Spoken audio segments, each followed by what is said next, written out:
Hello, I've had a question about Unit 3, Lesson 13, looking at question number 8. So they've given us a whole bunch of information here. They've told us that the original function f, if you put a 3 in, it has a value of 33. Its first derivative at 3 is 22, and its second derivative at 3 is 8. So what we need to do is figure out what the original function is. Now, a quadratic equation in standard form, as we know from the first half of the course in vectors, ax squared plus bx plus c. What I'm going to do is I'm just going to take the derivative because I need to find a, b, and c. So if I take the derivative, the first derivative would be 2a, because a is a number, it's a coefficient.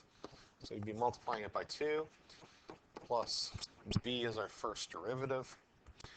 Second derivative then is equal to 2a. So, if the second derivative at 3 equals 8, that would mean that 8 is going to equal 2a. So that's coming from this piece of information.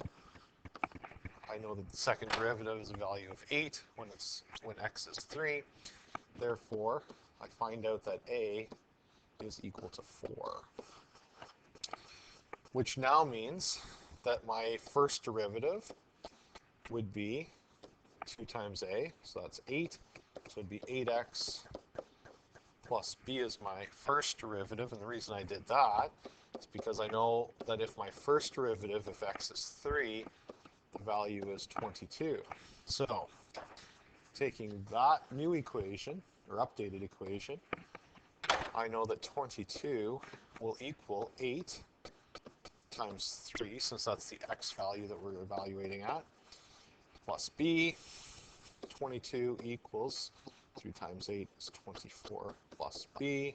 So therefore, b equals -2.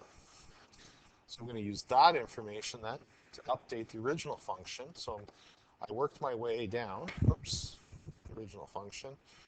So f of x equals, I know my a value is 4, so 4x squared. I now know my b value is -2x plus c. So I can use that information to find the final or missing value, because I know in the question f at 3 is 33. So if the original function at 3 is evaluated, we get 33. So that would mean 33 would equal 4 times 3 squared minus 2 times 3 plus c. Finishing that off. 33, 3 squared is 9, so it's going to be a 36 minus 6 plus c. So we'd have c equal to 3. So therefore, the function that we are interested in, or that they described, is 4x squared minus 2x plus 3. So that's our final answer. That's how we would determine it from the information. So you need to remember that this information up top can be given in a variety of ways. All right, so for those that are looking at this, you're going to get a huge hint here, because when you hit the quiz or test, I could say that f prime at 3 equals 22, or I could say that the limit as h approaches 0 for f of x plus h.